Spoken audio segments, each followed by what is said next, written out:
Libro de Romanos capítulo 1 versículos 18 al 20. Pongámonos de pie por favor para la lectura de la palabra de Dios. Vamos a leer a partir del versículo 18.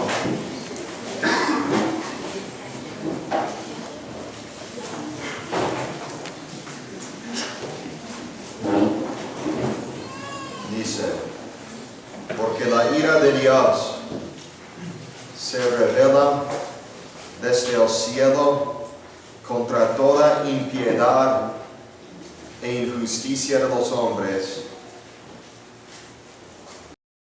con injusticia la verdad. Porque lo que de Dios se conoce les es manifiesto, pues Dios se lo manifestó. Porque las cosas invisibles de Él, su eterno poder y deidad, se hacen claramente visibles desde la creación del mundo, siendo entendidas por medio de las cosas hechas, de modo que no tienen excusa. Amén.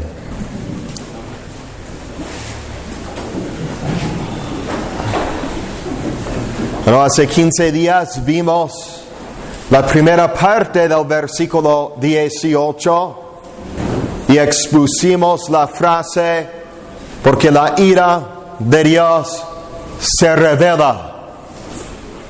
Y dijimos que la Biblia, como la palabra escrita de Dios, habla de todo el consejo de Dios.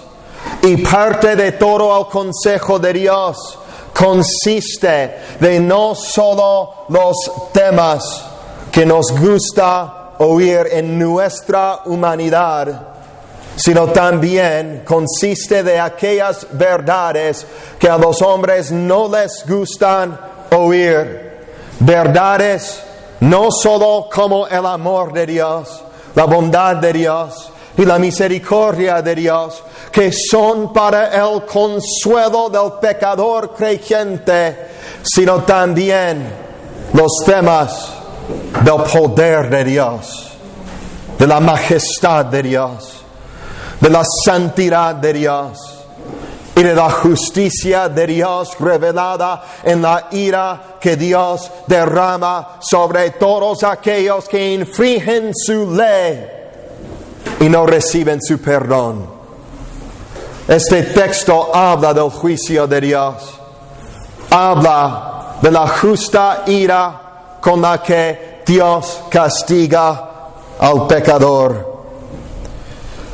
Recientemente la Iglesia Presbiteriana de los Estados Unidos se juntó en concilio a fin de examinar los méritos teológicos del himno moderno famoso, Solo en Cristo. Cantamos ese himno, solo en Jesús. Y lo que estaban considerando era si iban a agregar ese canto al himnario oficial de la Iglesia Presbiteriana de los Estados Unidos o no. Y el concilio de 15 personas se juntó examinando la teología de ese himno, frase por frase, y llegaron a las palabras que dicen: y en la cruz Jesús murió, la ira de Dios satisfizo. Y se detuvieron allí y decidieron que esa frase no es suficiente bíblica como para incluirlo en su himnario. Y por lo tanto el concilio decidió que sería mejor cambiar las letras del canto para que en vez de decir que en la cruz Jesús murió, la ira de Dios satisfizo, cambiarlo a: y en la cruz Jesús murió, el amor de Dios magnificó. Ahora es cierto que en la cruz El amor de Dios fue magnificado y demostrado. Es la demostración más grande del amor que se ha hecho en la historia. Pero la iglesia quiso cambiar las palabras del himno y consultó a los que escribieron el himno, Keith Getty y Stuart Townend, a fin de recibir su permiso, porque el canto tiene derechos de cambiar las palabras del himno, y los autores del himno negaron los cambios. No van a cambiar las palabras de nuestro himno a fin de quitar la ira de Dios del himno, dijeron. Y habían dos opciones: o cambiar las palabras del himno a fin de agregarlo a las cientos y miles de iglesias de la Iglesia Presbiteriana de los Estados Unidos, o no agregar el himno y jamás cantarlo en sus iglesias. Los autores del himno dijo: mejor que no lo canten que adulterar la palabra de Dios en esa manera. Y así el concilio, por lo tanto, votó sobre las palabras del himno, y 6 votaron a favor de agregar el himno con las letras que hablan de la ira de Dios, y 9 votaron en contra de la agregación del himno. El himno no fue agregado y por lo tanto no está en sus himnarios. ¿Qué es el asunto allí? El asunto es que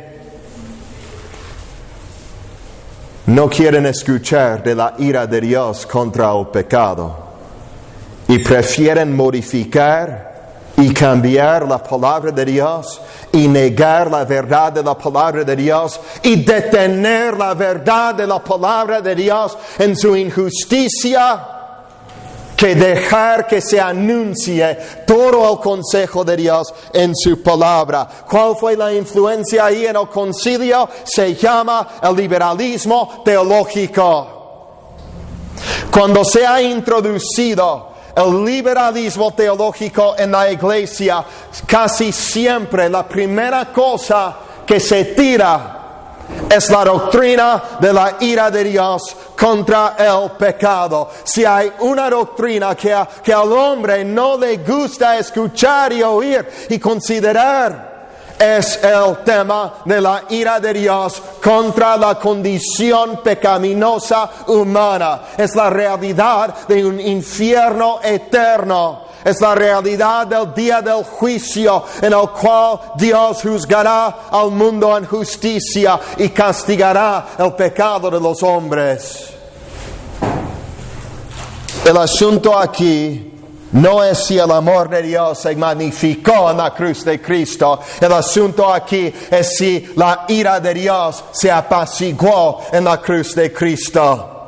Lo que está en juego aquí, si negamos la verdad de la ira de Dios contra el pecado, no es una pequeña doctrina secundaria que no tiene que ver con el Evangelio de Jesucristo. Es una doctrina fundamental y principal de la palabra de Dios. Porque si la ira de Dios no fue satisfecha en la cruz de Cristo, eso quiere decir que no hay salvación para nosotros. Pablo habla de la ira de Dios aquí en el texto, y está hablando de esto a fin de llevarnos a Romanos 3:25, a quien Dios puso como propiciación, dice: ese glorioso sacrificio que Cristo hizo en la cruz a fin de apagar la ira de Dios, apaciguar la ira de Dios, satisfacer la ira de Dios y convertir la ira de Dios en el favor de Dios, para que el hombre pueda ser salvo. Lo que está en juego aquí, si negamos o afirmamos la ira de Dios o no, son dos cosas sumamente importantes. La primera cosa es la identidad del Dios que adoramos. ¿Quién es este Dios? Hay tantos que tienen un Dios a la moda, un Dios de la cultura popular, un Dios del catolicismo popular o del cristianismo popular, pero un Dios que no tiene mucho que ver con el Dios todopoderoso y exaltado en gloria de que habla en la Biblia. Si negamos que Dios tenga ira, si decimos que Dios no castiga la maldad, si decimos que Dios no está enojado contra el impío todos los días, lo que estamos haciendo es negar el Dios de las Escrituras. Estamos formulando un Dios falso en nuestras mentes que es más parecido a Santa Claus que el Dios de la Biblia, que siempre derrama regalos y buenas dádivas sobre todos los hombres, pero jamás se preocupa por el pecado y la maldad y la impiedad de los hombres.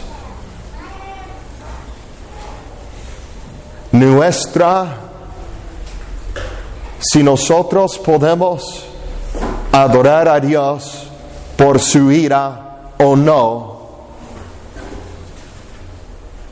dice mucho acerca de si realmente amamos a Dios o no.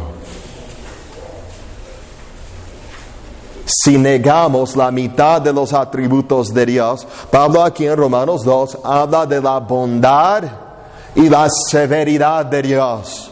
Algunos de los atributos de Dios tienen que ver con la bondad de Dios y algunos atributos de Dios tienen que ver con la severidad de Dios. Pero si quitamos la severidad de Dios a fin de solo afirmar la bondad de Dios, le hemos despojado a Dios de muchos de sus atributos gloriosos en nuestro entendimiento y por lo tanto es muy fácil al hacer eso.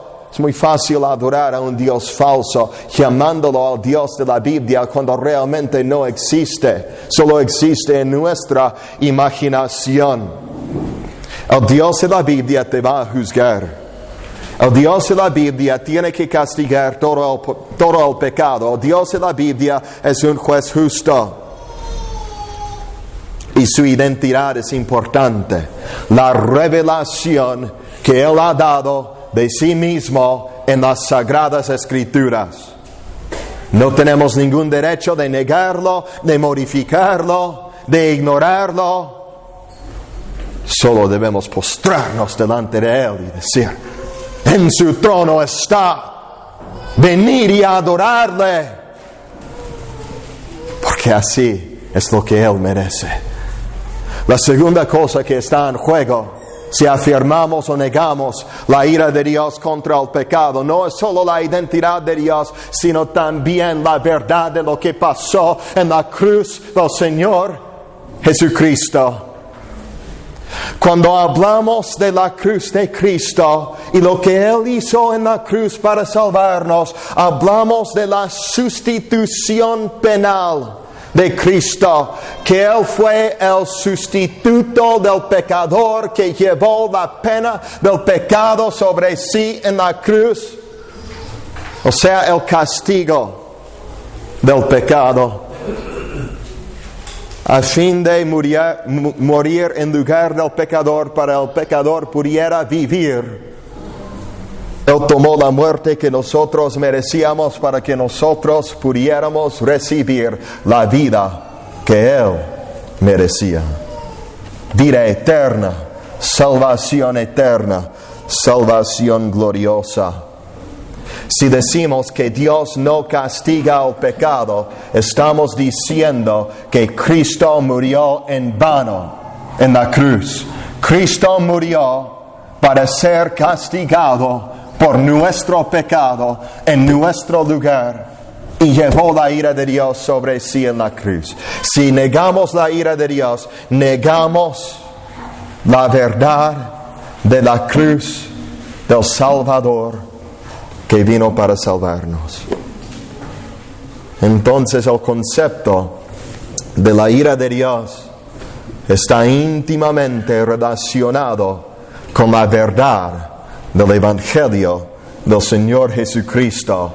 Y por lo tanto, Pablo expone la ira de Dios aquí en Romanos capítulo 1 al empezar su exposición sistemática del Evangelio. Ahora, ¿de dónde viene la ira de Dios según este texto? Dice aquí en el versículo 18 que la ira de Dios se revela desde el cielo. Viene desde el cielo. Ahora estas palabras desde el cielo no se encuentran aquí por casualidad. El apóstol, con la inspiración del Espíritu Santo, comunicó precisamente la mente de Dios y precisamente lo que Dios quiso que escribiera aquí. Y estas palabras son importantes porque implican algo de la autoridad, del origen y del alcance de la ira de Dios que se revela contra toda injusticia e impiedad de los hombres. Dice que la ira de Dios se revela desde el cielo porque quiere que entendamos que en primer lugar la ira de Dios que se revela viene del Ser Supremo que está en los cielos, que tiene los cielos como su morada, como su habitación. Si la ira de Dios viene del cielo, la ira de Dios viene del lugar más exaltado que existe en todo el orden creado.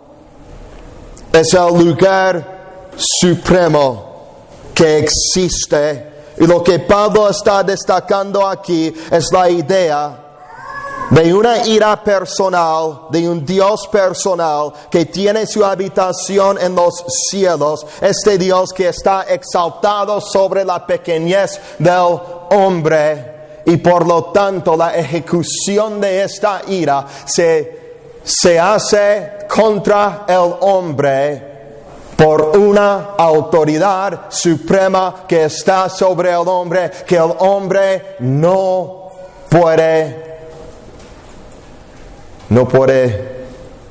puede huir de eso, no puede evitarlo, no puede negar la autoridad. No hay ninguna autoridad más alta que pueda apelar a fin de no sufrir esta ira.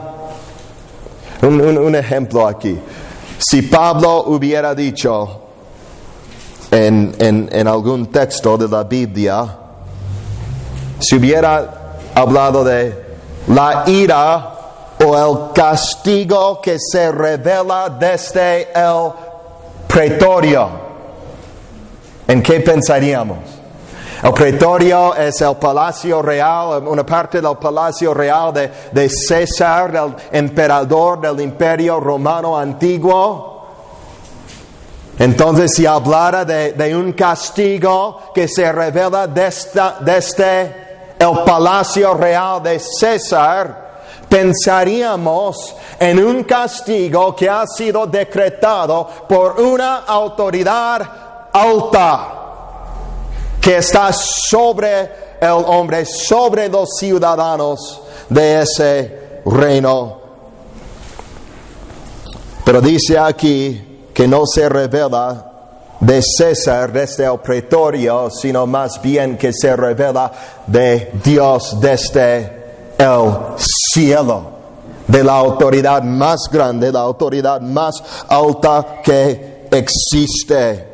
Esta no es una ira, no es un castigo que proviene de la sede del gobierno federal, sino del asiento del trono de la majestad en las alturas, de aquel que es el único que reserva el derecho de juzgar con justicia perfecta y castigar el pecado de los hombres.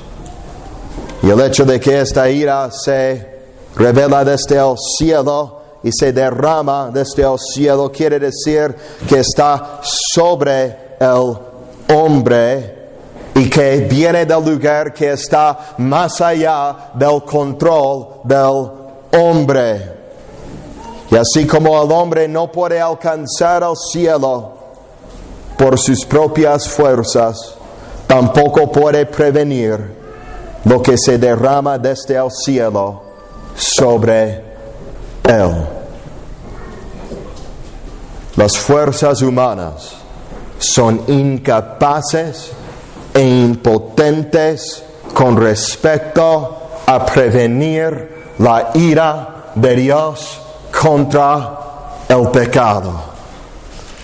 Salmo 2 habla de esto y dice: ¿por qué se amotinan las gentes y los pueblos piensan cosas vanas?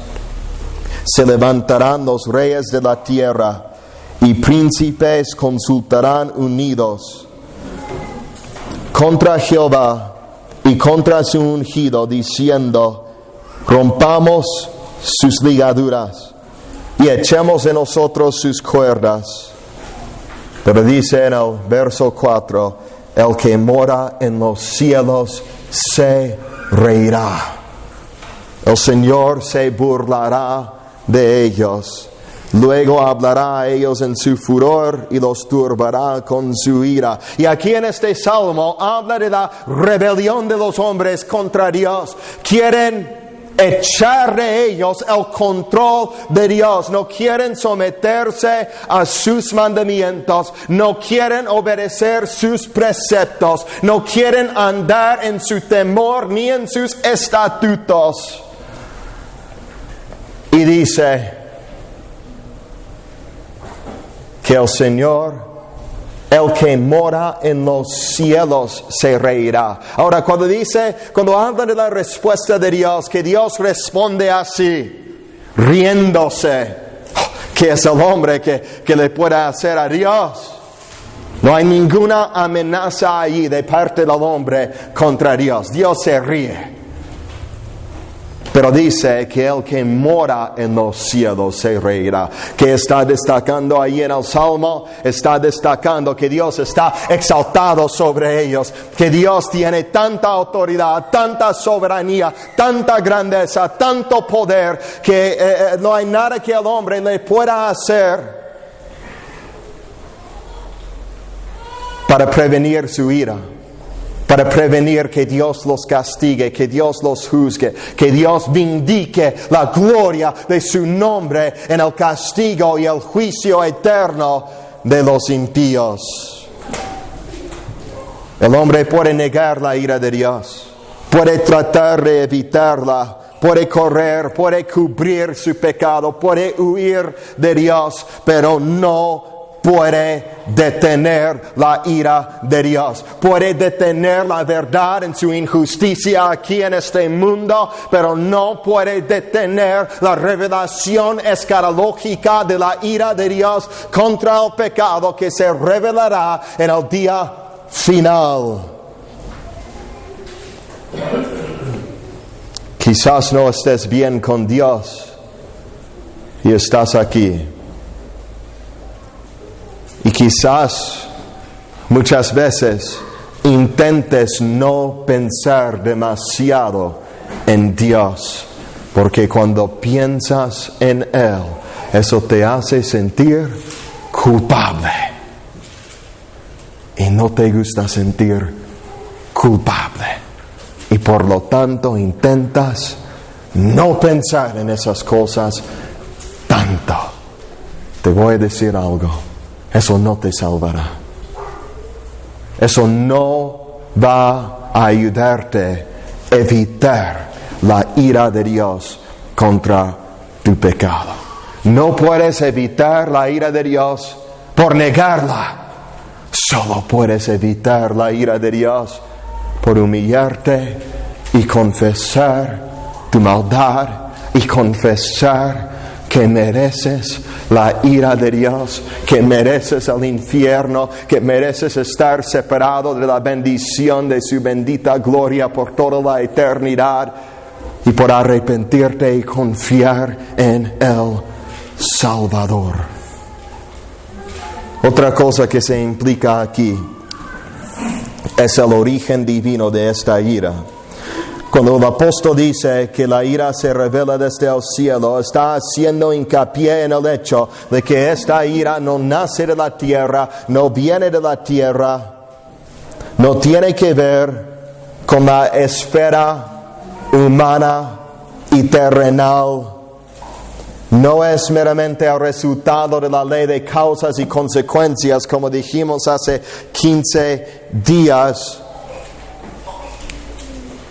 La ira de Dios es la acción directa de parte de Dios que ejecuta su justicia en juicio contra el pecado de los hombres. Pablo no está hablando aquí de una consecuencia psicológica del pecado. Cuando uno hace maldad, cuando uno comete pecado, se siente culpable.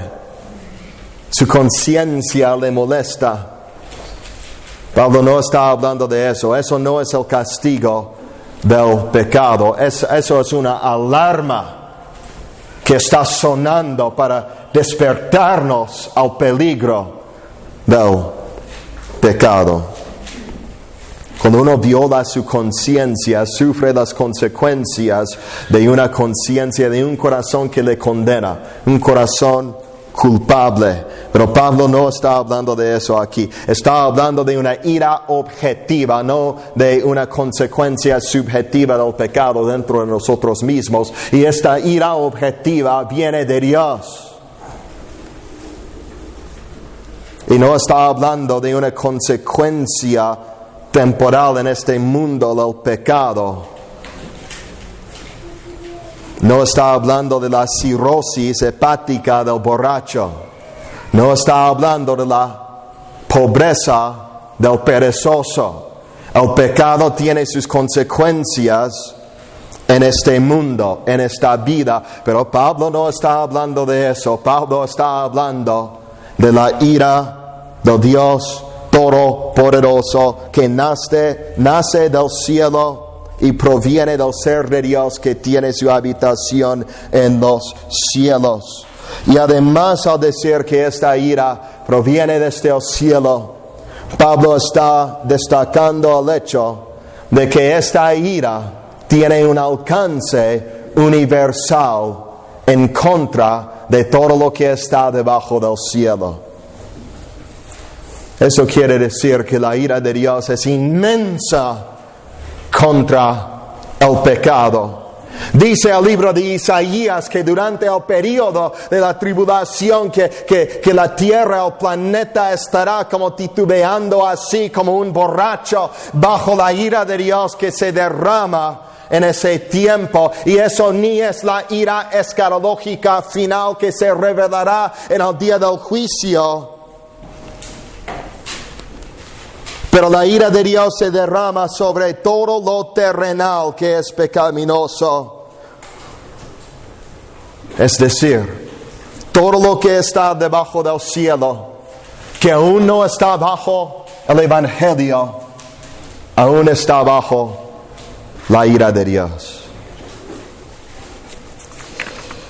Colosenses 1:23 dice: si en verdad permanecéis fundados y firmes en la fe y sin moveros de la esperanza del Evangelio que habéis oído, al cual se predica en toda la creación que está debajo del cielo. El apóstol Pablo utiliza esa frase, debajo del cielo, a fin de implicar el alcance universal de la extensión del llamado general que pasa por medio de la proclamación del Evangelio en la tierra. Tenemos que predicar el Evangelio a toda criatura, dice la palabra de Dios. Pablo dice allí, a todo lo que está debajo del cielo, que quiere decir a la totalidad de la humanidad. A todos los hombres, sin distinción alguna, tenemos que predicar el Evangelio. Pero Romanos 1:18, cuando está hablando de lo que está debajo del cielo, en ese contexto no está hablando del alcance universal del Evangelio, de nuestro deber en extender el Evangelio y del progreso del Evangelio en el mundo, sino más bien del reinado universal del pecado en todos los hombres, sin excepción alguna, que merece la justa ira de Dios. O sea, en las palabras de nuestro texto, la ira de Dios se revela desde el cielo contra toda impiedad. No un poco de la impiedad de los hombres, sino contra toda impiedad. Donde existe el pecado, existe la ira de Dios en su contra. Adán cometió un solo pecado, y ese pecado lanzó toda la humanidad bajo la maldición y el juicio. Por un solo pecado pasó de la vida a la muerte. Por un solo pecado fue expulsado del paraíso de Dios y confinado bajo la condenación. Y hay otros ejemplos en la palabra de Dios de cómo un solo pecado provoca la ira de Dios. Y el único remedio que nos puede salvar de esta ira divina tiene que corresponder a la naturaleza de esta ira que proviene desde el cielo. El remedio tiene que corresponder al problema. Y el remedio es, en las palabras de nuestro texto, versículo 17, la justicia de Dios que se revela en el Evangelio. La justicia de Dios es el remedio de la ira de Dios. Y si la ira de Dios proviene de la autoridad suprema de Dios, de la autoridad más alta que existe, eso quiere decir que ningún remedio que provenga de una autoridad más baja puede satisfacer las demandas de la justicia del Dios que tiene toda autoridad. Pero las buenas noticias es que la justicia de Dios viene de Dios mismo. Es provista por la misma autoridad del mismo Dios todopoderoso, soberano, con toda autoridad, que derrama su ira.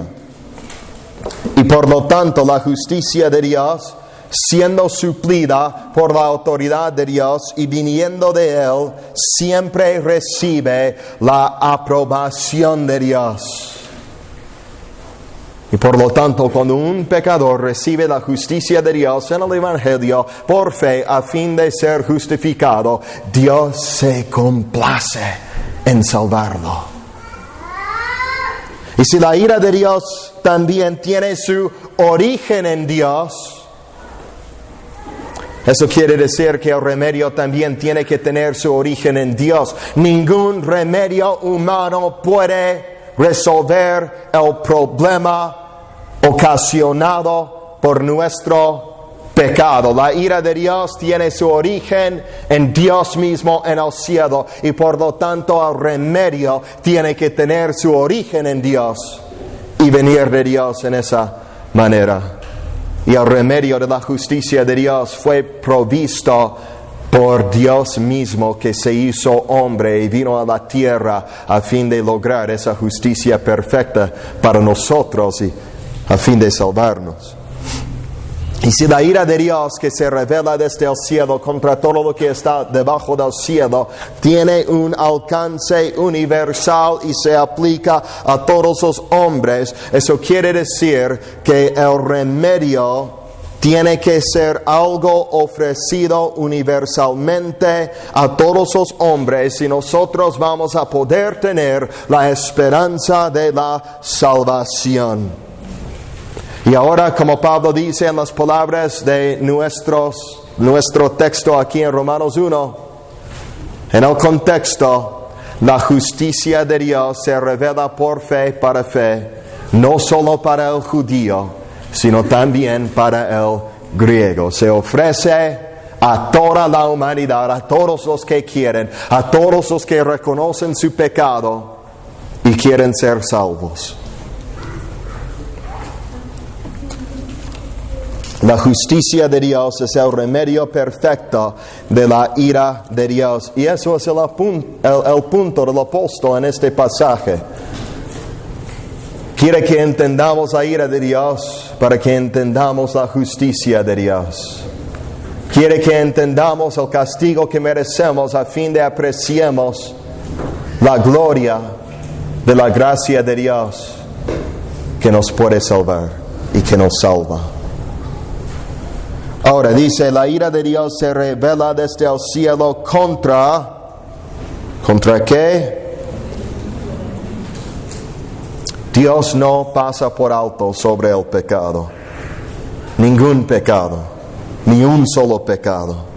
Su ira se revela contra toda injusticia. Y si existe el pecado, existe ira en su contra. Pero dices, no hay condenación para el creyente. Si estamos en Cristo, no hemos sido perfeccionados en santidad. Aún tenemos pecado en nuestras vidas. Pero no hay ira para nosotros. ¿Cómo es que tenemos pecado en nuestras vidas estando en Cristo, pero que a la vez no hay ira contra nosotros si tú dices que donde existe el pecado existe la ira de Dios en su contra? Porque todos los pecados presentes y todos los pecados futuros que el creyente genuino y verdadero comete ya fueron castigados en la cruz del Señor Jesucristo. Cuando Cristo dijo, consumado es, cuando estuvo en la cruz, no solo estaba diciendo que había pagado la deuda por el pecado de todos los pecados pasados hasta ese punto de la historia humana. Estaba diciendo que consumado es, que Él logró la salvación de una vez para siempre por todos los que confían en Él, y que había pagado no solo por los pecados pasados, sino también por los pecados futuros de los creyentes. Nosotros vivimos 2000 años después de la cruz de Cristo. Si Cristo no hubiera pagado por los pecados futuros en la cruz, no habría salvación por nosotros. La cosa aquí no es que Dios no derrame su ira sobre todo pecado, incluso sobre todos los pecados de los creyentes. El asunto aquí es que Dios ya derramó su ira sobre su Hijo en la cruz, pensando en todos tus pecados. Sabiendo que te había escogido, sabiendo que te iba a llamar, sabiendo que te iba a regenerar y a hacerte recipiente de todos los gloriosos beneficios de la redención que Cristo hizo con su sangre. Cuando Cristo estuvo en la cruz, hermano, hermana, Dios te vio a ti allí en la cruz. Y Dios castigó tu pecado allí, a fin de satisfacer su ira. Y por lo tanto, cuando el creyente genuino peca, no piensa, estoy bajo la gracia, puedo pecar como quisiera, puedo vivir en el pecado porque, soy perdonado. Cuando el creyente genuino peca, piensa y medita en el hecho de que Cristo murió por ese pecado. Y lejos de dar ligereza a eso de cometer pecado, esa idea, ese concepto agrega a la gravedad del pecado. Nuestro pecado mató al Señor de gloria. Pedro señala a los judíos en Hechos capítulo 2 y dice, este Jesús, a quien vosotros crucificasteis, señalando el dedo a los judíos, ustedes lo mataron. Pero lo que Pedro dijo allí hace 2000 años a los judíos, también es verdad por aplicación más general de todos los creyentes a través de todo tiempo, porque la verdad es que todo pasó según el plan soberano de Dios, y Él fue a la cruz voluntariamente entregando su vida, muriendo en nuestro lugar, muriendo bajo la ira de Dios, pero lo hizo por nuestro pecado. Si no fuera por nuestro pecado, no tuviera que morir. Y en ese sentido, hermano, hermana, tu pecado mató al Señor Jesucristo. Mi pecado mató al Señor Jesucristo. Si queremos continuar en el pecado como creyentes, estamos menospreciando el valor del precio que Él pagó con su sangre en la cruz para redimirnos de ese pecado y para salvarnos del juicio y de la condenación de ese pecado. Todo pecado será castigado. Ha sido castigado o será castigado. Pablo dice aquí: contra toda impiedad e injusticia de los hombres que detienen con injusticia la verdad. Al decir esto, Pablo luego va a hablar principalmente de los gentiles, de los paganos, de los idólatras, de los griegos, de todos los que no eran judíos, todos los que no tenían la revelación especial de la palabra de Dios.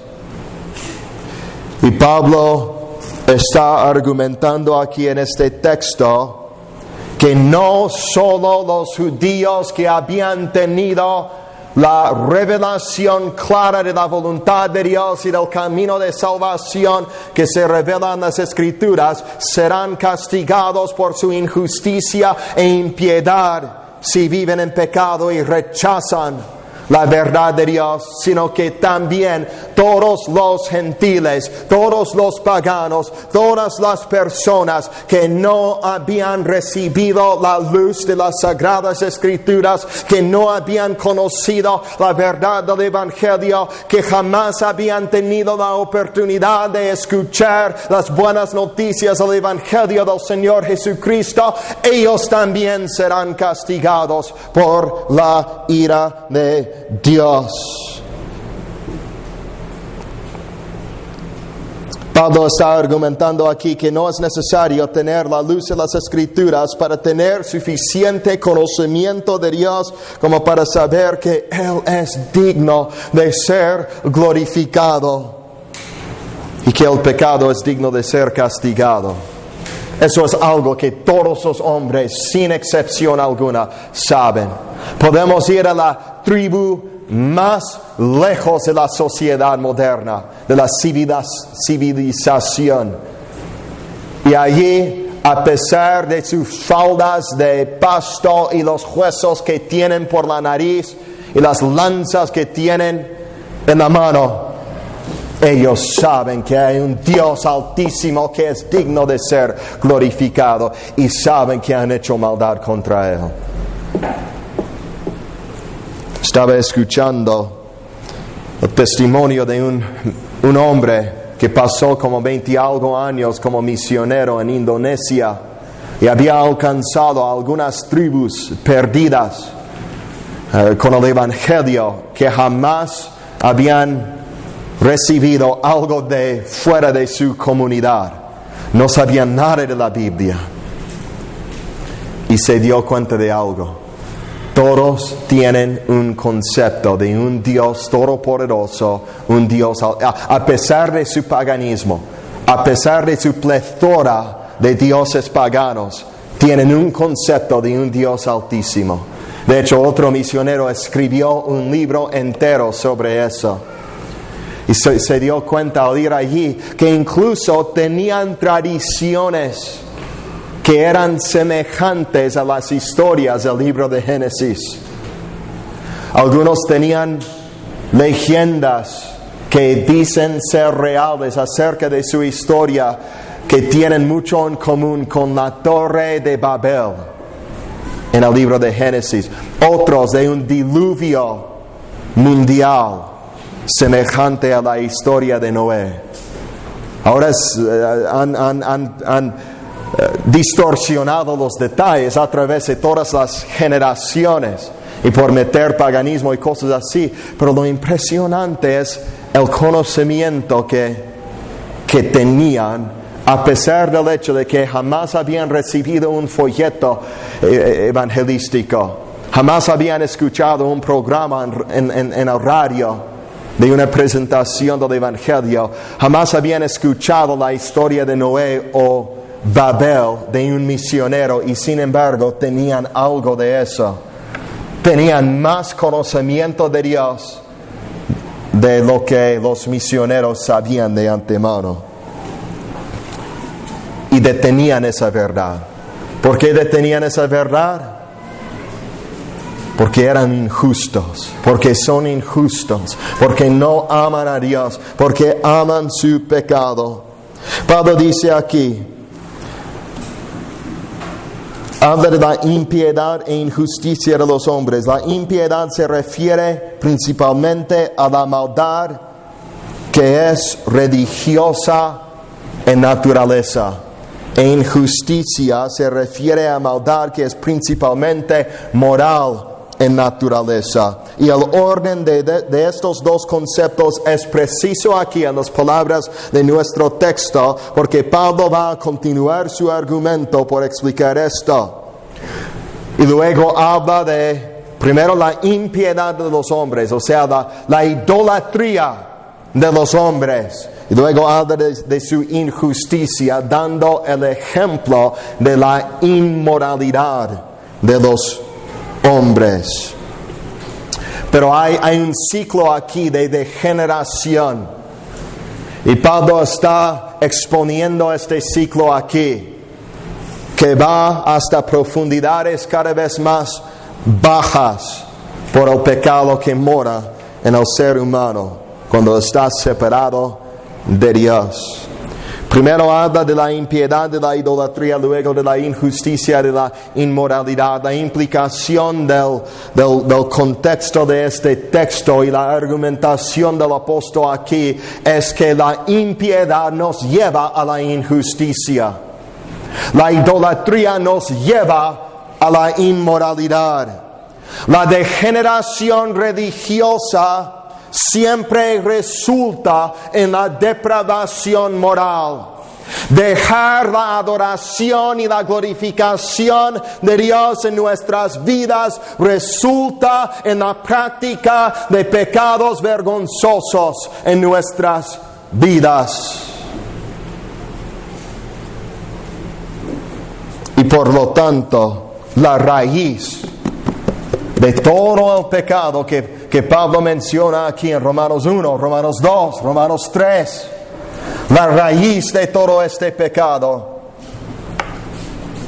es la falta de glorificar a Dios. Eso es el asunto aquí. El asunto aquí realmente no se trata del hombre, se trata de Dios. De este Dios tan glorioso, de este Dios que es tan intrínsecamente glorioso en su naturaleza, que merece ser glorificado por el hombre, pero el hombre no lo glorifica como debe. El hombre no lo glorifica como Dios merece ser glorificado. Pero si nos fijamos aquí en las palabras de nuestro texto y la argumentación del apóstol aquí, podemos ver que hay una lógica muy sólida que emplea aquí en el texto. El énfasis aquí está en el hecho de que la ira de Dios se revela contra todo pecado, toda la injusticia de todos los hombres.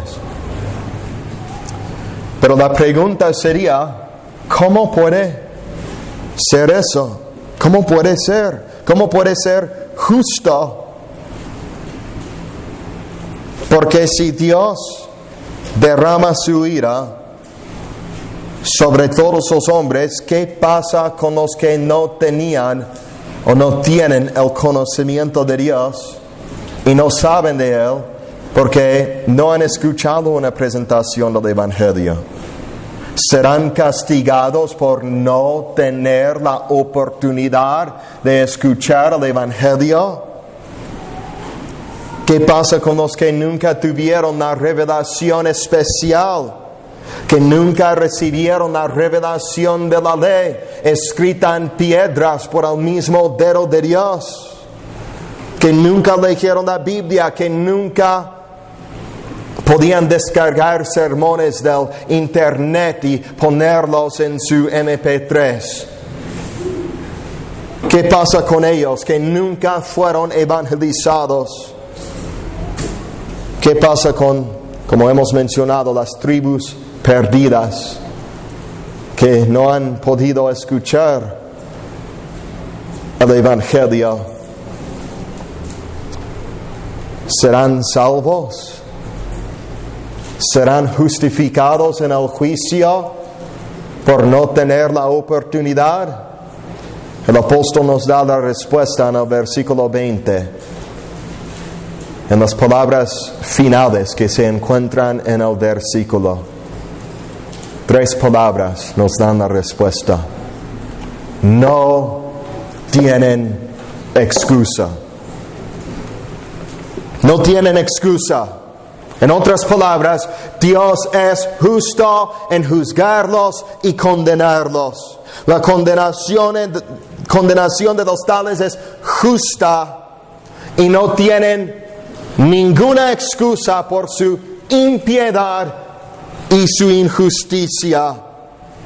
No pueden decir que no sabían de Dios. Pero la pregunta sería, pues, ¿cómo? ¿Cómo es que eso puede ser? ¿Cómo es que no tienen excusa si jamás tuvieron la oportunidad de escuchar el Evangelio? Y Pablo da la respuesta en los versículos 18 al 20. Vamos a resumir su argumento con 3 proposiciones. Y luego concluir con algunas aplicaciones para nosotros. Primero voy a decir estas 3 proposiciones y luego vamos a exponerlos brevemente. En primer lugar, esta es la respuesta de Pablo. ¿Cómo es que son condenados si no han escuchado? Entonces vamos a presentar su respuesta en la forma de estas 3 proposiciones. Primero, Dios claramente se ha revelado a toda la humanidad por medio de la revelación natural. Segundo, el hombre continuamente y voluntariamente detiene la verdad de Dios que se revela en esa revelación general. Y 3, el hombre es injusto y pecaminoso y malvado al detener la verdad de Dios que se revela en esa revelación natural, y por lo tanto la conclusión es que no tiene excusa. La ira de Dios cae justamente sobre él. Ahora vamos a verlo en las palabras de nuestro texto. Primera proposición: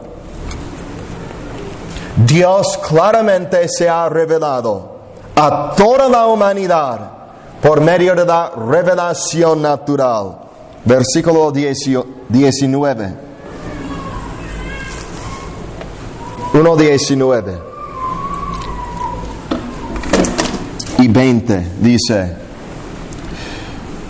porque lo que de Dios se conoce les es manifiesto, pues Dios se lo manifestó.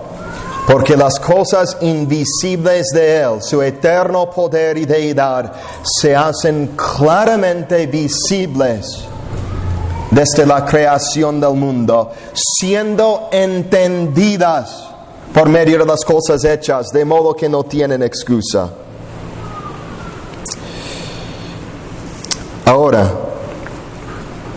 dice que en primer lugar, que lo que de Dios se conoce, que habla de la revelación de Dios, del conocimiento de Dios, de información acerca de Dios, que eso les es manifiesto, pues Dios se lo manifestó. La palabra griega phanerasa y quiere decir que es revelado de tal manera que es evidente a los hombres. Esta revelación es patente, es obvia, es clara. La revelación es tan evidente que estas cosas invisibles del Dios invisible son tan obvias que dice en el texto que son claramente visibles, expuestas delante de los ojos de todos los hombres, de tal manera que incluso son entendidas por todos. O sea, no solo existe una revelación clara, sino también esta revelación es tan clara que no hay ninguna excusa por la ignorancia. Es una revelación que llega eficazmente a todos los hombres a fin de llevar a cabo su propósito. Y su propósito es revelar el conocimiento de Dios.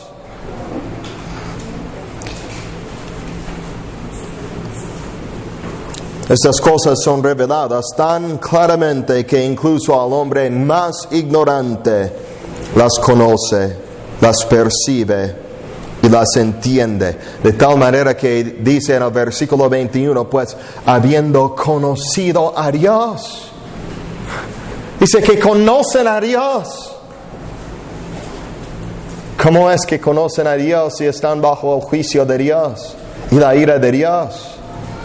Bueno, está hablando de un conocimiento general y condenador, no del conocimiento especial y salvador de Dios. En Juan capítulo 17, el Señor Jesucristo ora y dice: esta es la vida eterna, que te conozcan a ti, el único Dios verdadero, y a Jesucristo.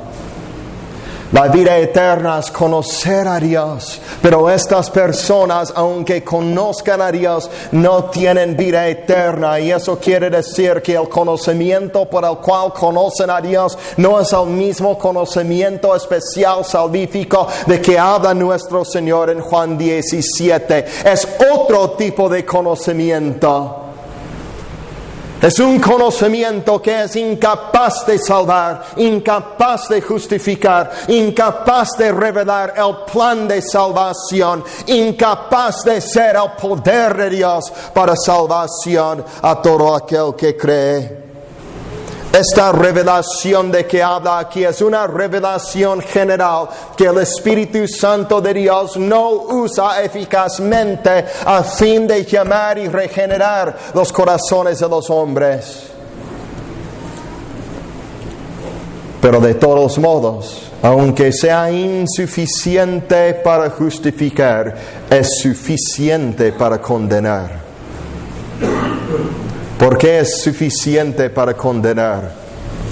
Porque Dios jamás dijo que a fin de que su juicio sea justo, que todos los hombres tengan que tener la plena oportunidad de ser salvos de su estado de perdición en que están en virtud de haber caído y de ser criaturas caídas delante de Dios. La verdad es que hablando estrictamente de la justicia del juicio de Dios, Dios sería justo en hacer con los hombres lo que hizo con los ángeles. Jamás extendió una segunda oportunidad a Lucifer. y a los ángeles caídos. Pecaron y están bajo el juicio de la condenación eterna por su pecado. Y Dios es justo al hacerlo. Dios jamás dijo que todos tienen que recibir la misma oportunidad de ser salvos, porque la verdad es que por su pecado merecen ser condenados y tienen suficiente luz y suficiente revelación de Dios como para saber que Dios es poderoso, sabio y justo y que merecen su juicio. Luego el versículo 20 habla del instrumento de esta revelación de Dios. Dice, por medio de las cosas hechas. ¿Qué son las cosas hechas? Son las cosas que existen en el orden creado, en toda la creación. El instrumento de esta revelación del conocimiento general de Dios es la naturaleza y el universo. E incluso, como Pablo va a argumentar después en el capítulo 2, la luz de la conciencia humana. Pero su punto aquí es que todas las cosas que existen en el orden creado de Dios llevan las huellas que testifican que existen por la obra de la mano de Dios. Dios las hizo. Dios creó todas las cosas. Todo árbol, toda planta, todo animal, toda estrella, todo testifica de su Creador.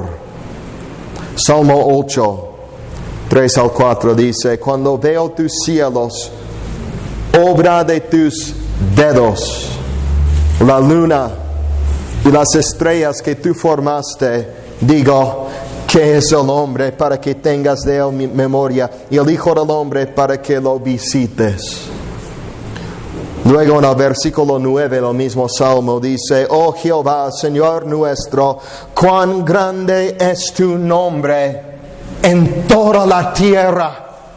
No solo en el cielo, no solo en frente de los coros de los ángeles en el cielo, sino también en toda la tierra. Como dice en Isaías 6, Santo, Santo, Santo es el Señor. Toda la tierra está llena de su gloria. La tierra está llenísima de la gloria de Dios. La gloria de Dios siendo manifestada y declarada y exclamada y mostrada abiertamente todo el tiempo. De tal manera que la mente santificada de David, que podía verlo, alababa a Dios por la revelación general de su gloria que se revela en la naturaleza. Por eso dice en Salmo 19, los cielos cuentan la gloria de Dios. Y el firmamento anuncia la obra de sus manos. Y está hablando de los cielos que están sobre la tierra, de nuestro cielo aquí, y las nubes y del espacio y las estrellas y los planetas y todo lo que existe en esos cielos. Esas cosas anuncian la obra de las manos de Dios. Dice, un día emite palabra a otro día y una noche a otra noche declara sabiduría. No hay lenguaje ni palabras, ni es oída su voz. Por toda la tierra salió su voz. Entonces, aunque no estén hablando, aunque no estén gritando, Dios existe, Dios existe. Están proclamándolo todo el tiempo por el hecho de que existen y están siendo sostenidos todo el tiempo por la providencia soberana de Dios. Y dice, hasta el extremo del mundo sus palabras, las palabras de la revelación, o sea, la información de la revelación general de Dios que se revela en el orden creado, ha alcanzado hasta el extremo del mundo, que quiere decir que es algo grande, es algo que todos los hombres reciben. Por toda la tierra salió su voz, dice. En ellos puso tabernáculo para el sol, y como esposo que sale de su tálamo, se alegra cual gigante para correr el camino. De un extremo de los cielos es su salida y su curso hasta el término de ellos, y nada hay que se esconda de su calor.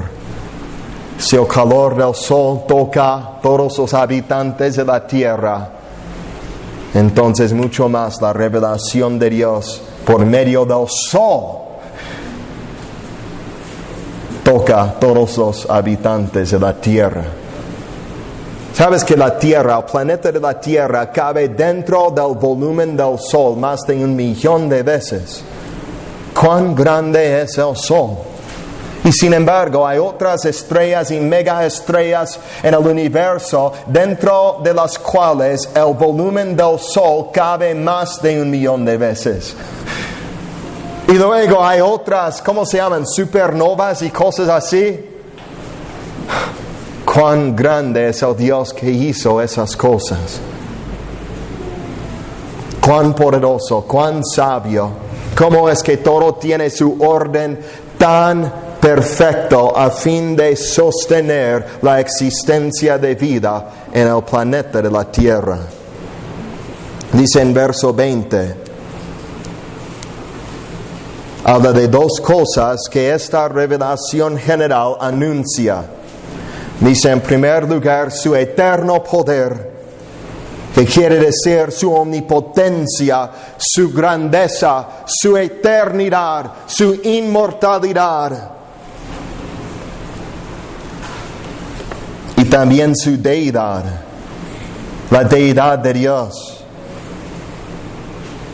La deidad de Dios, al decir esto en el texto, Pablo está hablando de la característica de Dios como Dios. Y está hablando de la totalidad de lo que le caracteriza a Dios como el ser poseído de todos los atributos divinos. No está hablando de un solo atributo de Dios, sino de toda la suma de las perfecciones divinas que caracterizan a Dios. Y el punto aquí es que la naturaleza y orden creado es una poderosa revelación no de cualquier Dios, no de una idea muy alejada de un concepto de Dios, sino que la revelación general por la naturaleza revela el conocimiento del único Dios verdadero, y que todos los hombres saben que existe por la creación y por el universo. Y luego el apóstol introduce allí una palabra temporal, la palabra desde. Dice, desde la creación del mundo, esta revelación de Dios ha estado pasando desde un punto de tiempo. ¿Cuál es el punto del tiempo? Génesis 1:1. En el principio hizo Dios los cielos y la tierra. Desde que Dios creó al mundo, es la misma creación que ha existido a partir de ese momento, que está anunciando la gloria del Rey. Y por lo tanto, todos los hombres a través de toda la historia del mundo han conocido esta revelación de Dios.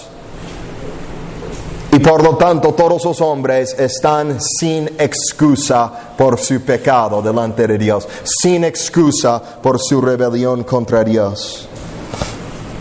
Lejos de estar escondiéndose, Dios ha estado revelándose continuamente, alzando su voz continuamente a todo el mundo que Él existe y que Él es glorioso.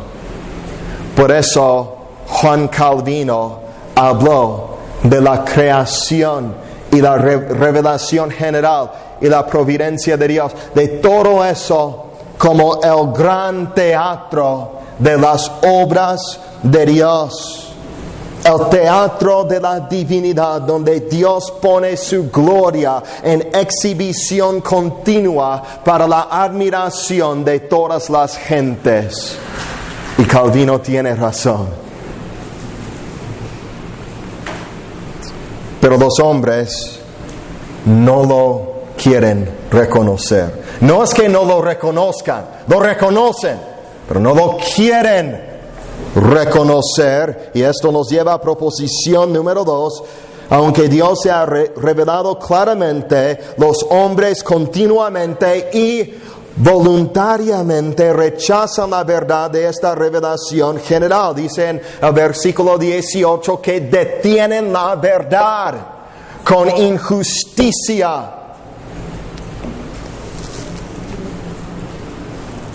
Aunque la creación es el gran teatro de las obras de Dios para su gloria y los hombres están sentados allí viéndolo, los hombres cierran los ojos a fin de no verlo. No quieren aplaudir en el gran teatro de Dios para su gloria.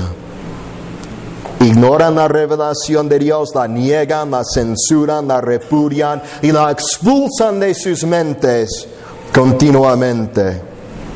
¿Por qué? Porque no están agradecidos en primer lugar.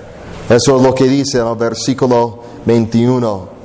No le glorificaron como a Dios ni le dieron gracias. No están agradecidos por toda la bondad de Dios que ha revelado. Y también porque al no glorificarlo,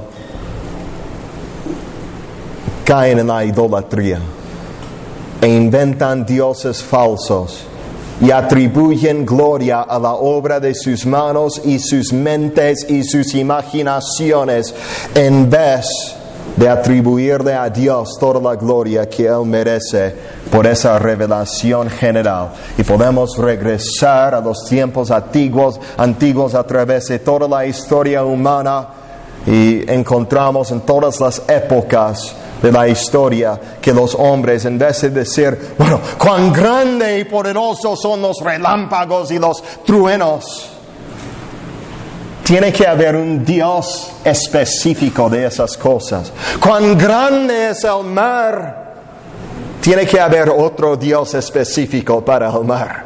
Y el viento y el fuego y las otras cosas, y un planeta tiene un Dios y otro planeta tiene otro Dios. Idolatría. No glorifican a Dios, roban su gloria y dan el crédito a otras cosas de su imaginación, e incluso a demonios en vez de Dios.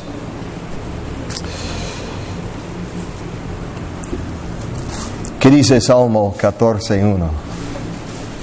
Dice el sabio en su corazón no hay Dios. No, dice el necio en su corazón no hay Dios. ¿Por qué dice el necio que Dios no existe? Porque Dios se ha revelado tan claramente que es pura necedad negar su existencia. Es como decir, este muro no es blanco. Uno quiere discutir, es que no es blanco, es que no es blanco, es que, ¿sabes qué? El muro ni existe. Diríamos que es necio. Es más necio negar la existencia del Dios Todopoderoso que negar la existencia de un pequeño muro. Y los hombres lo hacen. La revelación de Dios es clara y son necios no porque no hayan recibido información acerca de Dios, sino porque han recibido esa información y esa revelación y la niegan voluntariamente en pura necedad.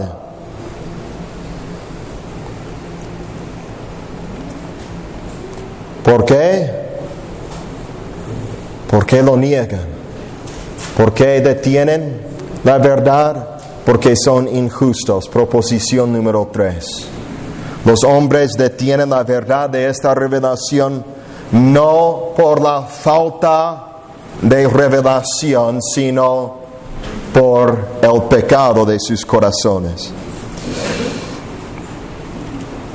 El hombre ama su injusticia, ama su pecado.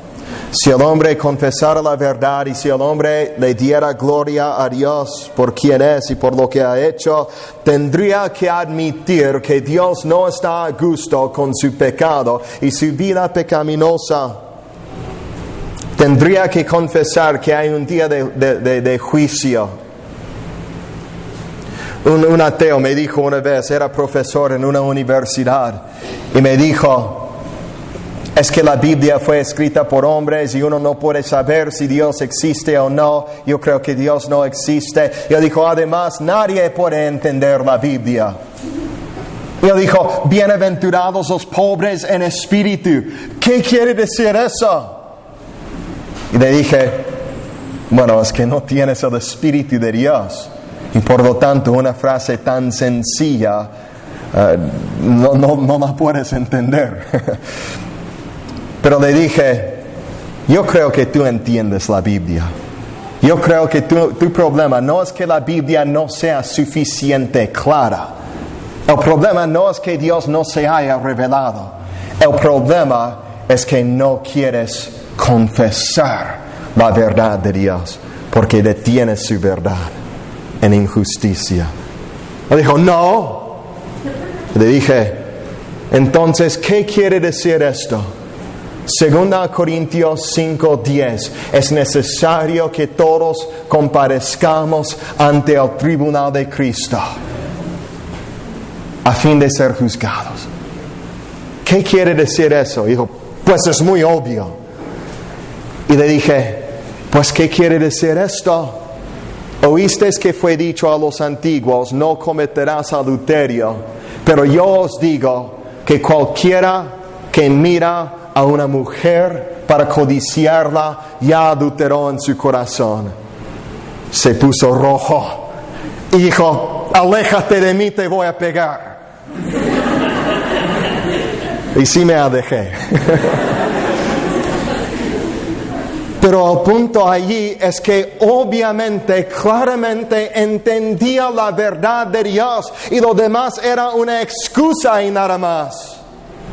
Los hombres entienden. Los hombres no quieren recibir la verdad porque no aman la verdad, aman la mentira, aman su idolatría, aman sus dioses falsas, aman su inmoralidad y su pecado y sus placeres carnales.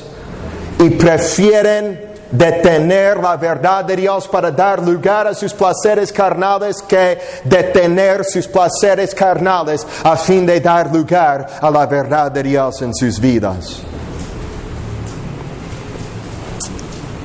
Si el hombre confesara la verdad de Dios, tendría que deshacerse de todos sus ídolos. Y no está dispuesto a hacerlo, a menos que experimente un milagro en su corazón, a fin de abandonar el amor del pecado, a fin de abrazar el amor de justicia.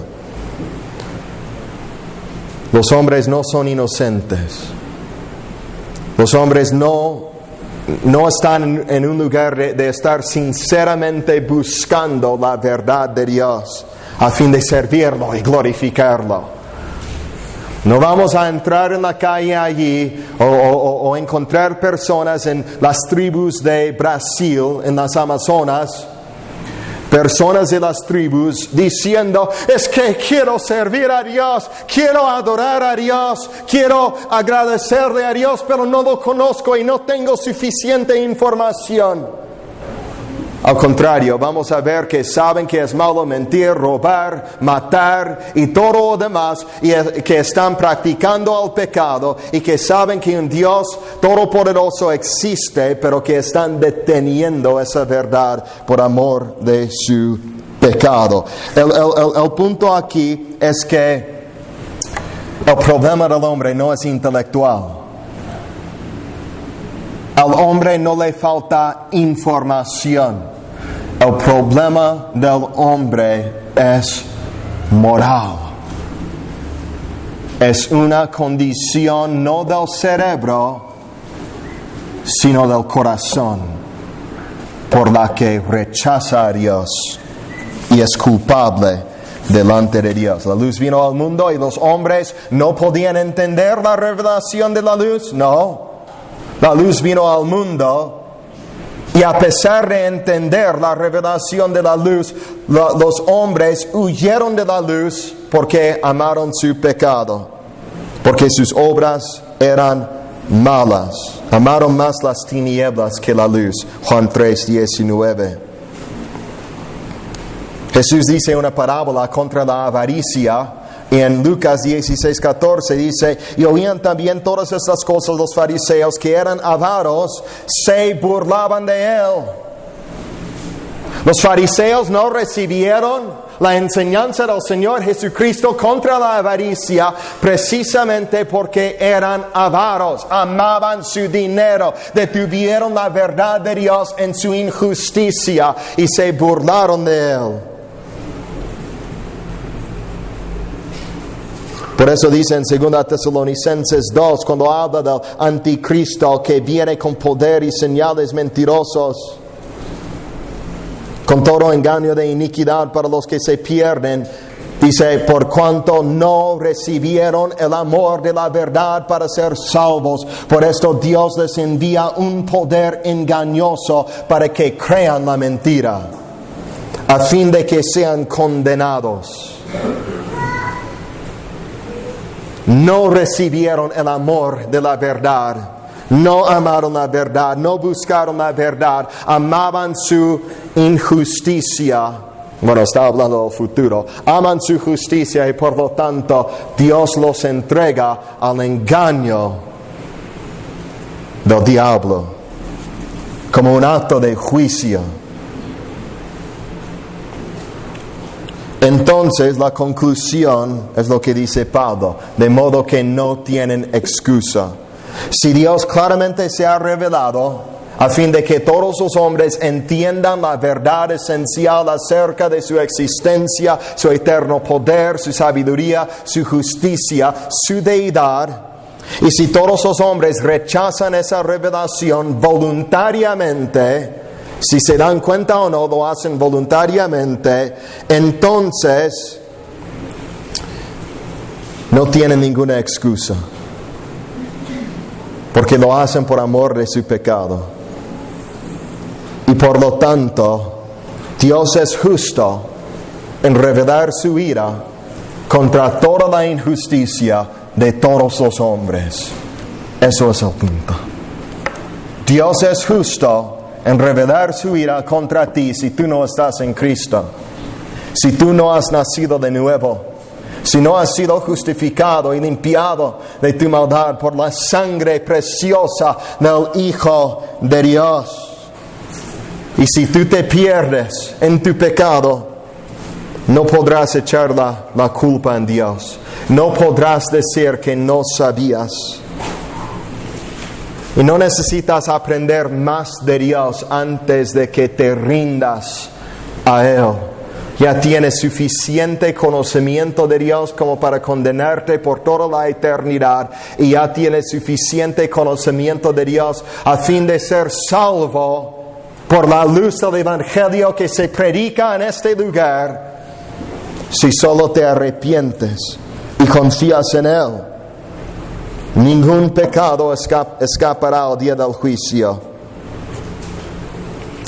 Y si los que solo tenían la revelación general de la naturaleza serán condenados, y si su juicio es justo, cuánto más es justo la condenación de todos aquellos que conocían la Biblia, que conocían la palabra de Dios, que habían sentado en una iglesia cristiana a fin de escuchar el Evangelio y lo rechazan a fin de continuar en su idolatría, en su paganismo, en su amor al pecado, en su egoísmo, no dándole a Dios la gloria que Él justamente merece de sus vidas.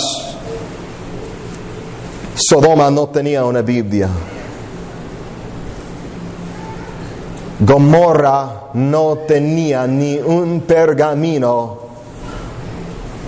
de Éxodo o Levítico. Tenemos toda la Biblia aquí.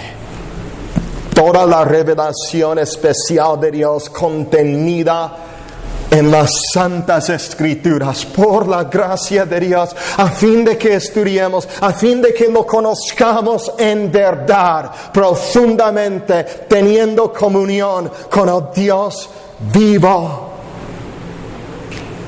Dios se reveló mucho más grandemente que solamente por la naturaleza. Dios se reveló por su Hijo. Jesucristo vino a este mundo, la plena revelación de toda la gloria de Dios, de toda la plenitud de Dios, y anunció eso a la humanidad. Y Él murió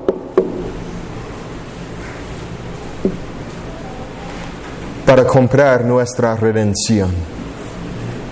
Él murió para darnos el conocimiento verdadero de Dios en la salvación. Él murió para, como hemos dicho, tomar nuestro lugar, a fin de que tomemos su lugar y pasemos toda la eternidad con Dios en el cielo para siempre. Si no estás bien con el Señor Jesucristo, te ruego que no detengas la verdad de Dios, que no salgas de aquí tratando de ignorar lo que escuchaste aquí. Confiésalo, da a Dios la gloria, confiesa tu pecado, humíllate delante de Él y confía en la sangre del Señor Jesucristo, que es poderosa y eficaz de limpiarte de todo pecado, de toda maldad.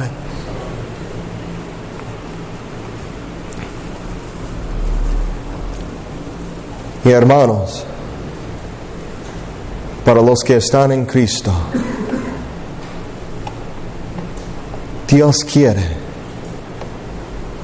que cuando nuestros ojos se fijen en los árboles, en los pájaros, en las nubes, en las estrellas, en los animales, en el orden creado, que eso resulte en agradecimiento en nuestros corazones por la grandeza de nuestro gran Creador.